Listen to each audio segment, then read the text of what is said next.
नमस्कार दोस्तों, आप सभी लोगों का बहुत बहुत स्वागत है स्टडी आई की जुडिशरी के यूट्यूब चैनल पर। मेरा नाम है अभिनव गोस्वामी और इस सेशन के अंदर हम लोग डिस्कस करने वाले हैं prevention of money laundering act. ये कानून बहुत सुर्खियों में बना हुआ है जब से हमारे दिल्ली के चीफ मिनिस्टर साहब का अरेस्ट हुआ है।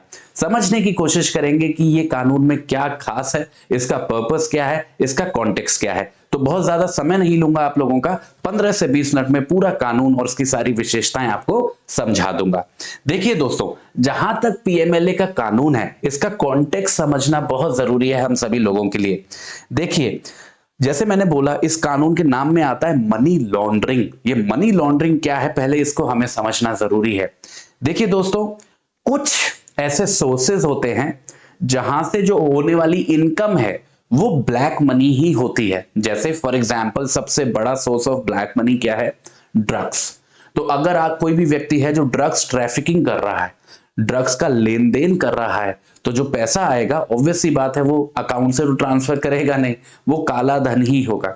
ड्रग्स को हटाएं तो दूसरे नंबर पे देखा जाए तो काले धन का सबसे ज्यादा इस्तेमाल कहां पे होता है? आतंकवाद में, टेररिज्म में। तीसरे नंबर पे देखें तो सबसे ज्यादा काला धन कहां से प्रोड्यूस हो रहा है? करप्शन से। तो यही जो सारा कॉन्टेक्स्ट है ब्लैक मनी का और उसके कन्वर्जन का, उसके यूटिलाइजेशन का, ये कवर होता है हमारे मनी लॉन्ड्रिंग कॉन्सेप्ट के अंदर। और उसी को प्रिवेंट करता है हमारा ये एक्ट, तभी तो नाम बना prevention of money laundering. Money laundering का मतलब वही जो काला धन है उसको सफेद में कन्वर्ट होने की जो प्रक्रिया है उसको रोकना। ठीक है, अब ये कानून किस कॉन्टेक्स्ट में आया उसको समझते हैं। देखिए दोस्तों, दुनिया भर में ये जो 1980 का दशक था सबसे खतरनाक दशक था, क्योंकि इस समय पर ड्रग ट्रैफिकिंग अपनी चरम पे थी। फिर वो चाहे अमेरिका हो, फिर वो चाहे यूरोप हो, फिर वो चाहे भारत ही क्यों ना हो, सब जगह पे ड्रग्स एकदम छाए हुए थे। पैसों का बहुत बड़े बड़े अमाउंट का लेन देन होता था और सारा काला पैसा, सारा काला पैसा। ये इतना कंसर्निंग हो गया इंटरनेशनल लेवल पर कि एक ट्रीटी ऑर्गेनाइज की गई, मतलब एक कॉन्फ्रेंस ऑर्गेनाइज की गई और उसमें सारे देशों ने मिलके कुछ फैसले लिए, कुछ कॉमन ग्राउंड्स पे वो पहुंचे। उस कन्वेंशन का नाम क्या है पहले मैं आपको वो बता देता हूं। वो थी यूनाइटेड नेशन कन्वेंशन अगेंस्ट, नाम देखना, नाम में ही सब पता चल जाएगा आपको, illicit traffic in narcotic drugs and psychotropic substances. और ये कहां पे अडॉप्ट हुई थी? वियना में 1988 में। तो वही 1980 का दशक। और क्या था इसका कॉन्टेक्स्ट? यहां पे ये बोला गया, इस ट्रीटी के अंदर ये एग्री किया गया कि जो सारे देश हैं, जो पार्टिसिपेटिंग कंट्रीज हैं, वो क्या करे, अपने डोमेस्टिक स्फीयर में कानून बनाए, आंतरिक कानून बनाए जो डील करे ड्रग ट्रैफिकिंग से। देखिए समझिएगा, आप लोगों को बड़ा अटपटा लग रहा होगा कि मैं ड्रग ट्रैफिकिंग की क्यों इतनी बात कर रहा हूं, हम तो पढ़ने मनी लॉन्ड्रिंग का एक्ट आए थे। देखिए समझिए, जैसा मैंने आपको बताया, one of the biggest source of black money is dealing in drugs, traffic in drugs. तो जब ये कन्वेंशन हुई, इसका कॉन्टेक्स्ट वही था कि ड्रग ट्रैफिकिंग इतने हाई लेवल पे हो रही है जिसकी वजह से ब्लैक मनी बहुत बड़े अमाउंट में क्रिएट हो रहा है। और जब भी बच्चे ब्लैक मनी क्रिएट होगा तो ऑब्वियसली कुछ टोटके लगाए जाएंगे उस ब्लैक मनी को कन्वर्ट करने के लिए इनटू व्हाइट, अगर उसको यूटिलाइज करना है। तो इस कन्वेंशन का पर्पस केवल ड्रग ट्रैफिकिंग को रोकना नहीं है, ड्रग्स को कंट्रोल नहीं करना नहीं है, उससे जो प्रोड्यूस होने वाला पैसा है उस पे भी उसकी इतनी ही नजर है। और जब मैं बोल रहा हूं कि कानून बनाने की जिम्मेदारी ली सारे देशों ने इस कन्वेंशन के अंदर, वो यही थी कि हम ड्रग्स को तो कंट्रोल रखेंगे ही रखेंगे, उसके साथ साथ प्रोहिबिट करेंगे। क्या प्रोहिबिट करेंगे? कि वो जो पैसा, वो जो प्रॉपर्टी प्राप्त हो रही है इन ड्रग्स के साथ डील करने की वजह से, वो कन्वर्ट ना हो पाए। किस में कन्वर्ट ना हो पाए? व्हाइट मनी में कन्वर्ट ना हो जाए, ऐसे पैसे में कन्वर्ट ना हो पाए जिसको इकोनॉमी में दिखाया जा सके, इस्तेमाल किया जा सके। तो पूरा पर्पस इस पूरी कन्वेंशन का सारे देशों का ध्यान इस ओर केंद्रित करने का था कि सारे देश अपने विधायिकाओं से ऐसे कानूनों को पारित करवाएं, तभी कंट्रोल हो सकेगी। ठीक है, शुरुआत यहां से हुई। भारत का जो कदम था इस कन्वेंशन के आधार पर वो था prevention of money laundering act. और ये कानून जो हमारे देश ने बनाया, इसका पर्पस वही था कि हमें मनी लॉन्ड्रिंग को कंट्रोल करना है। और कैसे करेंगे कंट्रोल? सबसे पहला स्पेसिफिक पर्पस कि नार्कोटिक्स मतलब ड्रग्स की जो डीलिंग चल रही है उसको कैसे कम से कम किया जाए, क्योंकि उस समय पे जब ये एक्ट आ रहा है या जब कन्वेंशन हुई थी, बिगेस्ट सोर्स ड्रग ही बना हुआ था। पर बच्चे क्या हुआ, ओवर टाइम अलग अलग सोर्सेज निकल के आने लगी ब्लैक मनी की। जैसे मैंने आपको बताया, टेररिज्म एक बहुत बड़ा सोर्स बन के सामने आया। टेरर फंडिंग जो होती है ना, जो ये टेररिस्ट के पास पैसा जाता है, वो सारा पैसा बच्चे ब्लैक मनी होता है, सारा पैसा। तो टेरर एक बहुत इंपॉर्टेंट एस्पेक्ट बन के निकल के आया। एक दूसरा बहुत इंपॉर्टेंट एस्पेक्ट निकल के आया, करप्शन।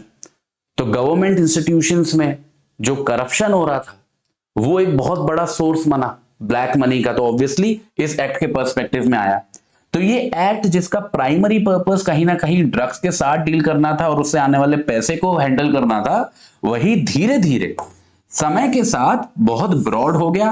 और आज के समय पे ये पीएमएलए केवल ड्रग ट्रैफिकिंग के साथ डील नहीं करता, करप्शन के साथ भी डील करता है, टेरर फंडिंग के साथ भी डील करता है। तो सही बात है कि समय के साथ इस एक्ट में चीजों का ध्यान रखा गया है। तो जैसा मैंने आपको बताया कि मेन फोकस इस एक्ट के अंदर एक तो देखो टेररिज्म का है, हमको जो याद रखनी है चीज। दूसरे नंबर पर देखो ड्रग ट्रैफिकिंग तो रहेगी ही रहेगी, कहीं नहीं जाएगी। तीसरे नंबर पे करप्शन बहुत बड़ा सोर्स हो गया है समय के साथ, ठीक है। और चौथे नंबर पर चीटिंग। अब ये चीटिंग वाला शब्द है, ये बहुत ब्रॉड है, मतलब कोई भी ऐसा पैसा जिसको धोखाधड़ी दे के कमाया गया है वो ऑब्वियस सी बात है ब्लैक मनी ही होगा, और उसको हैंडल करना भी इस एक्ट की जिम्मेदारी है। तो जो सारा काला धन प्रोड्यूस हो रहा है टेररिज्म के माध्यम से, ड्रग ट्रैफिकिंग के माध्यम से, करप्शन के माध्यम से या अन्य चीटिंग वगैरह के माध्यम से, वो सब आज के समय पे पीएमएलए के द्वारा रेगुलेट होता है। और ये पर्पस है एक्ट का कि उसको कंट्रोल करे। क्या कंट्रोल करे? भूलना नहीं, कन्वर्जन ऑफ दैट मनी, जिसको हम बोलते हैं मनी लॉन्ड्रिंग, ठीक है। अब देखिए, अगर एक्ट के अंदर जाएं, एक्ट क्या है वो समझ लिया, उसका पर्पस क्या है वो समझ लिया। अगर एक्ट की डिटेल्स में जाएं तो सबसे पहली और सबसे इंटरेस्टिंग चीज है ECIR। ये ECIR क्या है? इसकी फुल फॉर्म होती है एनफोर्समेंट केस इंफॉर्मेशन रिपोर्ट। जैसे FIR होती है ना, जैसे FIR पढ़ी होगी आपने या कभी सुना तो होगा ही। FIR की फुल फॉर्म क्या होती है? First information report. CRPC में इसका प्रोसीजर दिया गया है। हमारे इस एक्ट के अंदर जो शब्द इस्तेमाल होता है वो ECIR होता है। ये FIR जैसा ही होता है पर अलग है। क्यों है अलग? बच्चे, ये एक ऐसा डॉक्यूमेंट है जो पब्लिक नहीं होता है। मतलब जैसे देखो FIR है, आप FIR रजिस्टर कराते हो तो एक पब्लिक डॉक्यूमेंट है, आपने रजिस्टर कराया, तुरंत आपको कॉपी मिलेगी। कोई भी व्यक्ति जाके देख सकता है थाने में कि किसको क्या FIR रजिस्टर हुई है, किसके खिलाफ रजिस्टर हुई है, तो एक पब्लिक डॉक्यूमेंट होता है। पर ECIR के साथ ऐसा नहीं है। ये भी कंटेन करता है वो सारी इंफॉर्मेशन जो किसी ऑफेंस के बारे में है, जैसे ये एक्ट रेगुलेट कर रहा है, मतलब पर्पस वही सर्व कर रहा है जो एक FIR करती है। पर ये एक पब्लिक डॉक्यूमेंट नहीं है, कोई भी आके कभी भी उसकी डिमांड नहीं कर सकता है या उसको देख नहीं सकता है। ये बहुत इंपॉर्टेंट बात हो गई, क्योंकि ये एक ऐसा डॉक्यूमेंट है जो पूर्णतः से ईडी के कंट्रोल में होता है। ईडी क्या है? Enforcement directorate. ये एक ऐसी एजेंसी है जो इसी पीएमएलए के प्रावधानों को लागू करती है, इफेक्ट में लाती है और एनफोर्स करती है। तो जो भी हम पढ़ रहे हैं इसके अंदर, उसमें ईडी का बहुत बड़ा रोल है। तो ये जो ECIR है, दिस इज समथिंग जिसके ऊपर ईडी का कंट्रोल होता है, उसका एक्सेस होता है, और वो उस हिसाब से अपनी चीजों को प्लान आउट कर पाती है। अब इसका कॉन्सिक्वेंस क्या हुआ आप समझने की कोशिश करिएगा। कई बार ऐसा होता है कि किसी व्यक्ति के संबंध में अच्छी खासी इंक्वायरी, इन्वेस्टिगेशन हो चुकी है, ECIR वगैरह बन चुकी है, और उस व्यक्ति को अभी पता भी नहीं है, अभी बस तैयारी हो रही है, इंफॉर्मेशन का कलेक्शन किया जा रहा है। देखो, ऐसा करना जरूरी भी होता है, क्योंकि हम लोग ऐसे ऑफेंसेस से डील कर रहे हैं जो आम ऑफेंसेस नहीं है।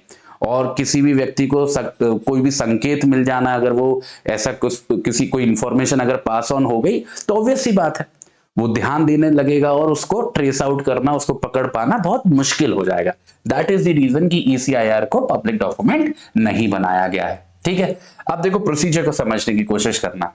एक बार देखो ईसीआईआर रजिस्टर हो गई किसी भी पर्टिकुलर पर्सन के संबंध में, दूसरा नंबर पे बारी आती है सम्मन इशू करने की।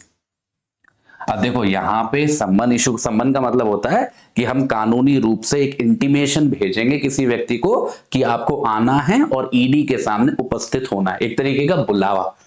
ठीक है, तो ईडी जो है वो सम्मन भेजना शुरू करती है उन सभी लोगों के संबंध में जिनके ऊपर उन्हें शक होता है, जिसके बारे में ईसीआईआर है। अब देखिए, जब सम्मन जाता है तो डिमांड की जाती है कि जो भी फाइनेंशियल ट्रांजैक्शंस हैं, ये देखिए सबसे इंपॉर्टेंट बात है, जो भी फाइनेंशियल ट्रांजैक्शंस हैं उस व्यक्ति से संबंधित या फिर उसके परिवार से संबंधित, उन सबको डिस्क्लोज करना पड़ेगा ईडी के सामने। मतलब आपको जस्टिफिकेशन देना पड़ेगा, A B C D E F G, ये जो सारा पैसा या एसेट आपके दिख रहे हैं उनका सोर्स दिखाना पड़ेगा, और केवल अपने नहीं, अपने फैमिली मेंबर्स के भी। तो यहां पे ईडी की जो पावर है वो बहुत इंपॉर्टेंट हो जाती है। और इतना ही नहीं, ये वाली बात देखो बच्चे, ये जो व्यक्ति है जिसको सम्मन भेज के बुलाया गया है, जो भी स्टेटमेंट्स ये देगा ईडी के सामने, वो बच्चे एडमिसिबल होंगी एविडेंस के तौर पर। अब ये बात मैंने इतनी हाईलाइट करके क्यों बुलाई, ये इसलिए बताई मैंने आपको ये बात, क्योंकि नॉर्मल प्रोसीजर क्या होता है कि आप कोई भी बात अगर किसी नॉर्मल पुलिस ऑफिसर को बोलोगे, आप एक्यूज हो किसी ऑफेंस में, और कोई भी आपने स्टेटमेंट किसी पुलिस ऑफिसर के सामने दे दी, तो हमारा एविडेंस का कानून क्या कहता है कि वो एडमिसिबल नहीं। पर इस एक्ट के अंदर ऐसा कुछ नहीं है। जो भी बातें आप कहोगे उन ईडी ऑफिसर्स के सामने, each and everything will be recorded and can be used against you as evidence. वो एविडेंस के तौर पर आपके खिलाफ इस्तेमाल की जा सकेगी कल को जब मुद्दा चलेगा, केस चलेगा। तो ये बहुत एक इंपॉर्टेंट अच्छा फीचर है हमारे इस स्टैट्यूट का। अब देखो ईडी के पास, हमारे एनफोर्समेंट डायरेक्टोरेट के पास वो सारी पावर्स होती हैं जो किसी सिविल कोर्ट के पास होती हैं, तभी तो वो सम्मन भेज पा रही है, ऑब्वियस सी बात है। वो किसी को मजबूर कर सकती है कि किसी व्यक्ति को उसके सामने उपस्थित होना ही होगा। जैसे आपने सुना होगा जब केजरीवाल साहब का अरेस्ट हुआ तो ये बात निकल के आई कि ईडी ने उनको 7-8 सम्मन भेजे, फिर जाके उनको अरेस्ट किया। तो अच्छा खासा लीवे मिला था वैसे केजरीवाल साहब को। अदरवाइज हमारी ईडी के पास हर एक पावर है जो एक सिविल कोर्ट के पास होती है, जिससे वो मजबूर कर सकें किसी भी व्यक्ति को कि उसको कोर्ट के सामने उपस्थित होना ही पड़ेगा। और केवल उपस्थित होना नहीं, वो सारे डॉक्यूमेंटेशंस, वो सारी बातें जिस पे सवाल पूछा जाएगा, उन सब के जवाब देना भी जरूरी है। ऐसा मैंने क्यों बोला?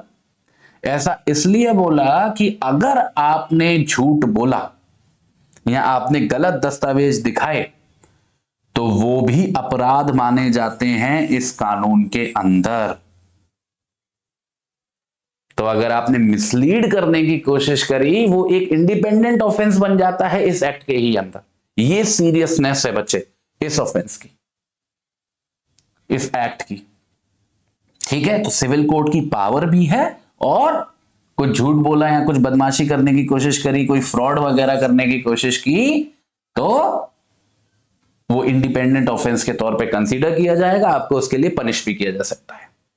अब आते हैं सबसे इंपॉर्टेंट बात पे, क्योंकि जब से अरेस्ट हो गया है अब यही सवाल उठ रहा है कि उनको बेल मिलेगी या नहीं मिलेगी।